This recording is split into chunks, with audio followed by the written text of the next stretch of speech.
Welcome back. South Africa's already struggling economy has taken an even bigger stumble due to the lockdown. This has left thousands of people without jobs. The Commission for Conciliation, Mediation and Arbitration says it received a significant increase in retrenchment-related cases in May and June.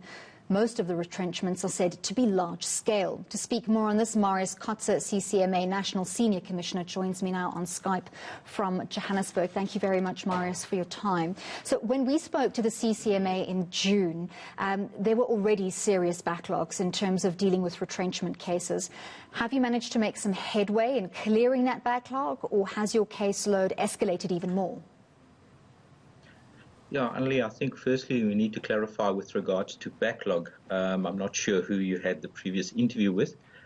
What I would confirm, though, is that there is a constraint on our resources, as we've seen about 3 times the normal volumes on large-scale retrenchments that we normally see. What we've seen for July was around about the similar type of pattern, approximately 3 times higher than normal. However, in August, we've seen a slight reduction, a bit more than a slight reduction in the number of large-scale referrals, 189A referrals, being referred to the CCMA. So from our side, we are managing these cases, remaining within the timeframes as required. So, yeah, that's maybe what I can say in as far as volumes are concerned. In as far as Section 189As are concerned. Are cases related to unfair dismissals also, have you seen an increase in those cases, and are you managing to clear those cases within the specified timeline? Yeah, I think let's maybe take a step back, and what we've got to remember is that during the months of April and May, even though the CCMA's offices weren't open for walk-in referrals, we had still taken in referrals via various platforms such as faxes and emails. However, because of the limitations of people being able to lodge their cases via hand or walk-ins, as we would prefer, what we've seen is a vast reduction in the number of cases during the months of April and May. We've seen a slight increase or bigger increase in the month of June, but still not at the volumes that we used to see in the past, say for the months of February and March earlier this year before the lockdown started. July has seen a similar pattern and shown us that the numbers are much closer to what we've seen prior to lockdown, which is approximately 18 to 19,000 cases a month.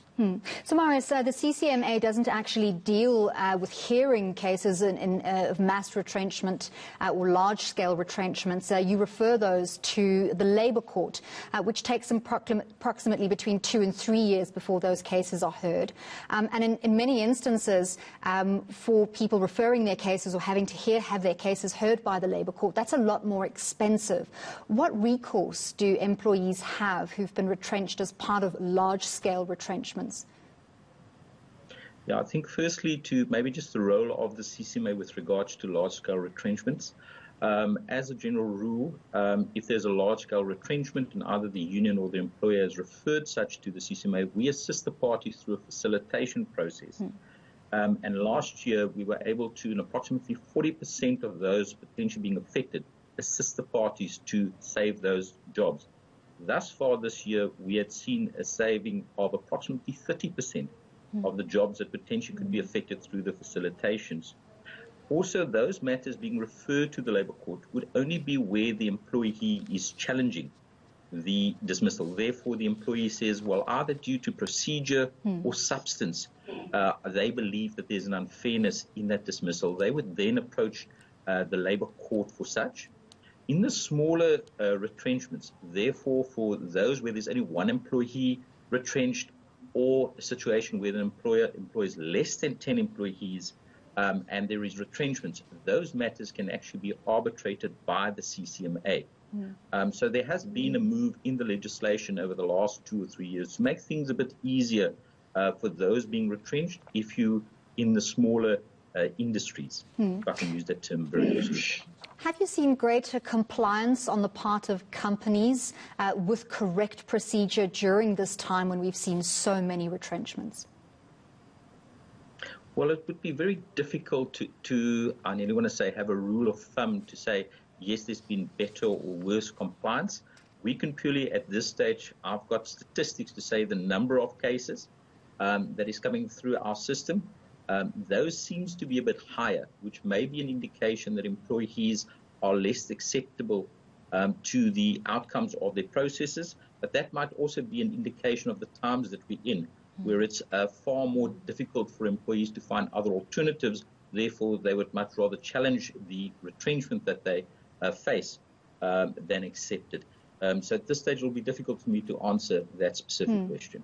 Are you able to give us an indication statistically of the number of cases that you hear where the finding is in favor of retrenched employees rather than in favor of the company? Unfortunately, we do have that information available, but I don't have that available right now with me. And in terms of your job, you're specifically working with dispute resolution. So what's the greatest source of disputes in the majority of cases with regards to retrenchment specifically? Well, I think for the most case, what we normally would find is there would be two legs, as I've indicated earlier. The first would be is where the employee is not satisfied with regards to the rationale or reasons supplied by the employer. Therefore, the employer may indicate, well, I don't have the finances to continue with the operations or keep all employees employed. And the employees may say, but I don't agree with that specific case put forward by the employer.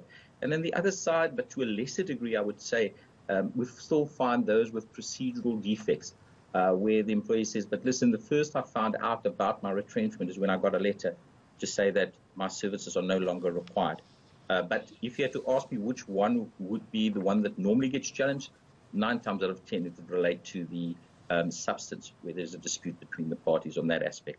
All right. Thank you very much for your time. That was Marius Kotze, CCMA National Senior Commissioner.